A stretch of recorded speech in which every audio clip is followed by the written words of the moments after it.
السلام علیکم میرے پیارے عزیز دوستوں، آج کی ویڈیو میں ہم بات کریں گے ایک پرانی لیکن کارآمد عادت کے بارے میں، اور وہ ہے رات کو سونے سے پہلے آنکھوں میں کڑوا سرما لگانا۔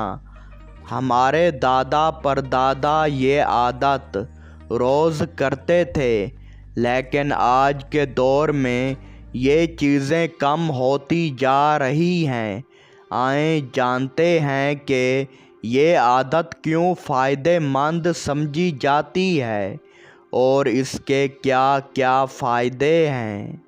پہلا فائدہ، آنکھوں کی صفائی۔ دن بھر ہم موبائل، ٹی وی اور دھول مٹی والے ماحول میں رہتے ہیں، جس سے ہماری آنکھوں میں گندگی جمع ہو جاتی ہے۔ کڑوا سرما آنکھوں کے اندر موجود میل یا دھول کو باہر نکالنے میں مدد دیتا ہے۔ یہ قدرتی طریقے سے آنکھوں کو صاف کرتا ہے اور دن بھر کی تھکن کو کم کرتا ہے۔ دوسرا فائدہ، آنکھوں کی خشکی اور جلن میں سکون۔ بہت سے لوگوں کو آنکھوں میں خشکی یا جلن محسوس ہوتی ہے، خاص طور پر وہ لوگ جو زیادہ وقت اسکرین پر گزارتے ہیں۔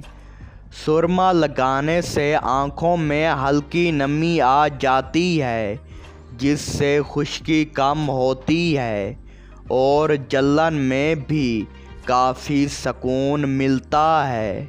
تیسرا فائدہ، آنکھوں کو ٹھنڈک اور آرام۔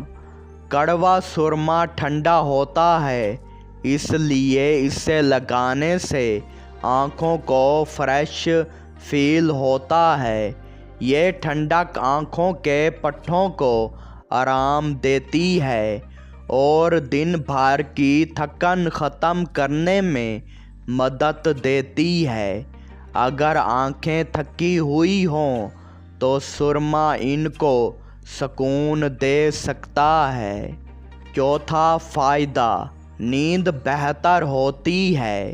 جب آنکھوں کو سکون ملتا ہے تو نیند بھی اچھی آتی ہے۔ یہی وجہ ہے کہ پرانے زمانے میں لوگ سوتے وقت سرما ضرور لگاتے ہیں۔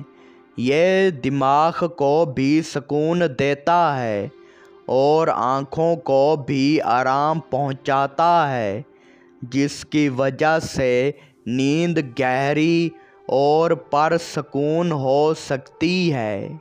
پانچواں فائدہ، آنکھوں کے ارد گرد سوجن میں بہتری۔ کچھ لوگوں کی آنکھوں کے نیچے یا ارد گرد ہلکی سی سوجن یا پھلاؤ ہو جاتا ہے، جو تھکن، نیند کی کمی یا اسٹریس کی وجہ سے ہو سکتا ہے۔ اگر سرما خالص اور قدرتی ہو تو وہ سوجن کو کم کرنے میں مدد دے سکتا ہے، یا کسی اچھی کمپنی کا جیسے لطیف والوں کا۔ دو باتوں کا خاص خیال رکھیں۔ نمبر 1، سرما ہمیشہ اچھی کوالٹی کا اور خالص ہونا چاہیے۔ نمبر 2، لگانے سے پہلے ہاتھ دھو لیں تاکہ کوئی جراثیم آنکھ میں نہ جائے، اور اگر کسی کو آنکھوں میں پہلے سے الرجی یا کوئی بیماری ہو تو سرما لگانے سے پہلے ڈاکٹر سے مشورہ ضرور کریں۔ یہ تھی کچھ معلومات کڑوے سرمے کے بارے میں، جو نہ صرف پرانی روایت ہے بلکہ آنکھوں کے لیے قدرتی آرام دہ نسخہ بھی۔ اگر آپ کو ویڈیو اچھی لگی ہو تو لائک، شیئر اور سبسکرائب ضرور کریں، اور کمنٹس میں بھی بتائیں کہ آپ کے بزرگوں کے کیا تجربات ہیں سرمے کے بارے میں۔ شکریہ۔